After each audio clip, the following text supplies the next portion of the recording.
Hello বন্ধুরা, কেমন আছো? আশা করি ভালো আছো। আমিও ভালো আছি। এই দেখো বন্ধুরা, তোমাদের সঙ্গে আজকে আমি শেয়ার করব খাসির মাংস ও ঠ্যাঙের রেসিপি। এখানে আমি ঠ্যাংগুলো জল দিয়ে ধুয়ে প্রেসার কুকারে বসিয়ে দেব। 3-4টা সিটি মারবে, তারপর নামিয়ে দেবো। দেখো এখানে আমি প্রেসার কুকারে 3-4টা সিটি দেওয়ার পরে নামিয়ে নিয়েছি আর সুন্দর করে বেছে ধুয়ে নিয়েছি। তারপর একটু হাড্ডিগুলো মাঝখান দিয়ে ফাটিয়ে দিচ্ছি যাতে মশলাগুলো ভালো ঢোকে আর খেতেও খুবই ভালো লাগে। তারপর এখানে মাংসগুলো পরিষ্কার করে ধুয়ে নিলাম।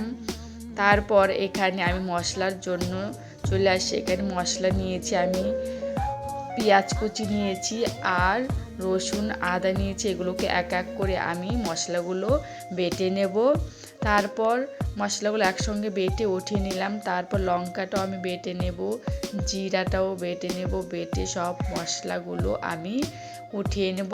আর এই রেসিপিটা তোমরা যদি না খাও একবার খাবে আর আমাকে প্লিজ কমেন্ট করে বলবে কেমন লাগলো। আশা করি খুবই ভালো লাগবে।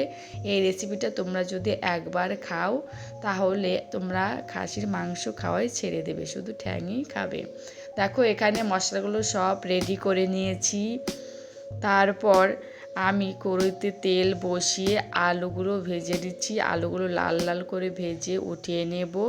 তারপর ওই তেলের মধ্যেই পেঁয়াজ কুচিটা দিয়ে দেব আর 2টো টমেটো দিয়ে দিয়েছি। ভালো করে পেঁয়াজ কুচিটা লাল করে ভেজে নিয়েছি। তারপর এক এক করে মশলাটা দিয়ে দিচ্ছি আর এখানে একটু দিয়ে দিচ্ছি ধনিয়ার গুঁড়ো আর একটু মিট মশলা। এগুলোকে দিয়ে দেখো আর দিয়ে দিচ্ছি স্বাদ মতো নুন হলুদ। ভালো করে এগুলোকে কষিয়ে নেব যতক্ষণ না মশলার গা থেকে তেল ছেড়ে দিচ্ছে। দেখো মশলার গা থেকে তেল ছেড়ে দিচ্ছে, মশলাটা তার মানে কষানো হয়ে গেছে। তারপর এর মধ্যে এক এক করে আমি খাসির মাংসটা আর ঠ্যাংটা দিয়ে দেব। ভালো করে দিয়ে কষাবো কিছুক্ষণ সময় ধরে। দেখো ভালো করে এইভাবে কষাবো। তারপর কষিয়ে দেখো কিছুক্ষণ বাদে ফিরে আসলাম আর প্রায় আমার কষানো হয়ে গেছে আর মাংসের গা থেকে তেলও ছেড়ে দিয়েছে। তারপর এইভাবে আমি কষে কিছুক্ষণ পর স্বাদ মতন জল দিয়ে কিছুক্ষণ বাদে ফিরে আসছি। দেখো বন্ধুরা, কিছুক্ষণ ঢাকনা দিয়ে রেখে দেব যাতে ভালো সেদ্ধ হয় সেজন্য।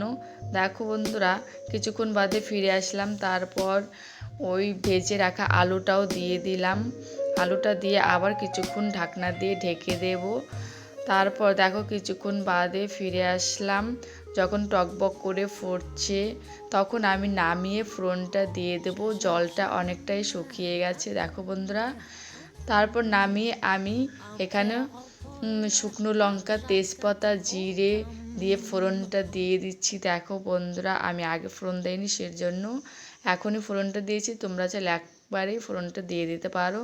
তারপর ফোড়নটা দিয়ে দিলাম। আবার কিছুক্ষণ বাদে ফিরে আসছি। দেখো কিছুক্ষণ বাদে ফিরে আসলাম, জলটা অনেকটাই শুকিয়ে গেছে আর প্রায় তরকারিটা রেডি হয়ে গেছে। নামানোর একটু আগেই আমি গরম মশলা দিয়ে নাড়াচাড়া করে দেখো হয়ে গেছে রেডি। এখন নামিয়ে নেব। দেখো হয়ে গেছে। আর কেমন লাগলো ভিডিওটা বলবে প্লিজ কমেন্ট করে। যদি ভালো লাগে প্লিজ সাবস্ক্রাইব করে আমার পাশে থাকবে। দেখো কি সুন্দর হয়েছে, কালারটাও কি সুন্দর হচ্ছে। আর তোমরা যদি এইভাবে না খাও একবার খাবে আর আমাকে প্লিজ কমেন্ট করে বলবে। আর যদি ভালো লাগে প্লিজ সাবস্ক্রাইব করে দেবে।